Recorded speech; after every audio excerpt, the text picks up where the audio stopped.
You know, when you picture the British mob, your mind probably jumps straight to flat caps, smoky pubs, and yeah, razor-wielding gangs, all thanks to shows like Peaky Blinders. And look, it's a powerful image, but it's a picture of the past. The real story of organized crime in Britain today, well, it's evolved into something way more complex and honestly, a lot more dangerous. So let's pull back that curtain and look at the real British underworld. So what does it actually look like today, right? If it's not about turf wars on some cobblestone street, then what is the battleground? Well, to really get a grip on the present, we've got to go back and understand the past and see where this all kicked off. The whole story of the modern British underworld, it really starts with guys like Charles Darby Sabini. Now, he wasn't just some character in a TV show. Nope, he was a very real, very powerful force who basically laid the groundwork for organized crime in London. People often call him London's first godfather, and for good reason.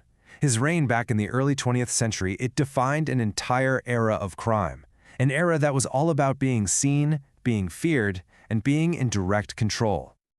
I mean, Sabini's life reads like a gangster movie script, doesn't it? He was born in London's Little Italy, and he shot up from being a bouncer to the absolute king of the racecourse gangs by the 1920s. His power in southern England was total. But, and this is key, it was all tied to him being there in person. The second he was interned during World War II, his whole empire just crumbled. It really shows you how fragile that old model of power was.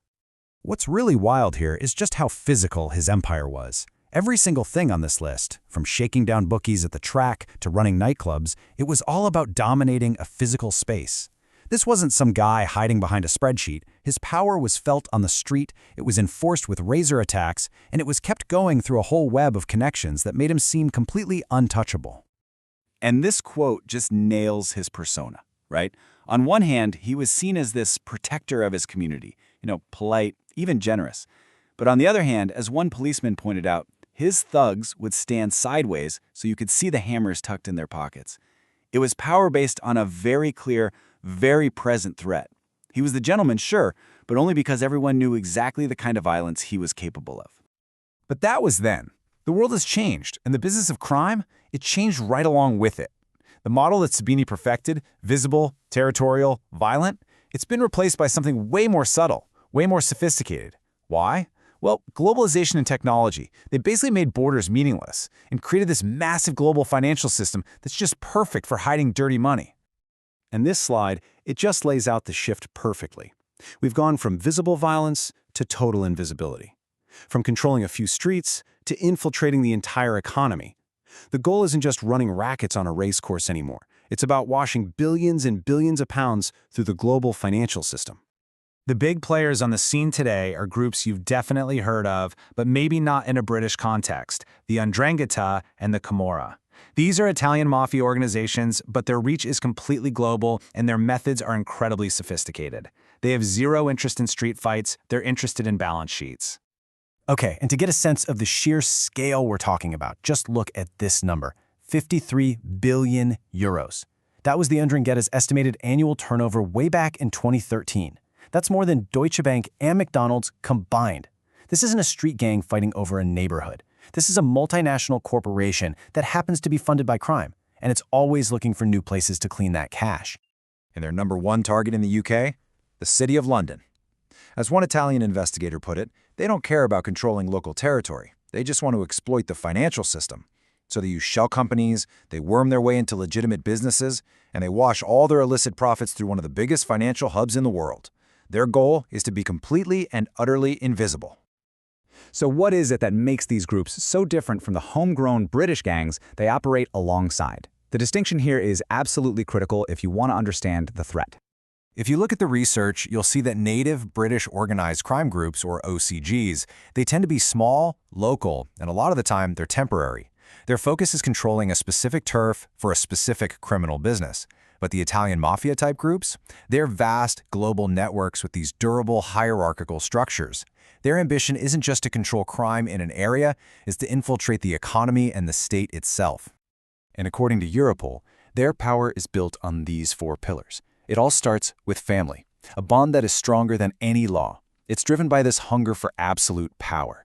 It demands respect, which, let's be honest, is just a product of fear. And finally, territory. And this is the most important one. This is the killer distinction right here. They don't just want to operate within a state. They aim to become the state, a parastate. They want to be the ones making the rules, dishing out justice, and collecting taxes through extortion. It's a fundamentally different and way more profound threat to society. And you know, this kind of ambition, it has a real, measurable price tag for all of us. When these groups move into an area, they don't just bring crime with them. They bring economic decay. So researchers at the London School of Economics dug into this, and what they found is pretty stark. When the mafia infiltrates an area, it basically chokes the local economy. Hardworking, legitimate businesses suddenly find themselves crowded out, unable to get the loans and the financing they need to grow. And this chart, it just says it all, doesn't it? In areas with a heavy mafia presence, bank lending to normal companies is way down. But as soon as you have anti-mafia operations that clear those criminals out, lending bounces right back. We're talking an increase of up to 2.1%. The money starts flowing again to the businesses that actually deserve it. So the takeaway here is actually pretty simple, but really powerful. Fighting this kind of sophisticated, organized crime isn't just about justice. It's a direct driver of economic growth. You remove the parasite, and the host economy gets healthier, more productive, and a whole lot more efficient. So where does all this leave us? Well, the threat hasn't vanished, not by a long shot. It has just changed its clothes, becoming harder to see and maybe harder to fight. At the end of the day, the story of the British mob is all about evolution. It's morphed from the flashy, violent gangster like Darby Sabini, who controlled territory you could literally see and touch, into the invisible financier who moves billions through the city of London with just the click of a button. And this is what's got top anti-mafia prosecutors really worried. There's a real concern that as the UK's relationship with the EU changes, you could see less police and judicial cooperation. And that creates exactly the kind of weakness, the kind of loopholes that these global organizations are built to exploit. Which leaves us with one final, pretty sobering question. Have we moved past the era of street gangs and turf wars, only to find that the new battleground is the global financial system itself, with the city of London sitting right at its heart? The fight against the mob is far from over. It's just moved indoors.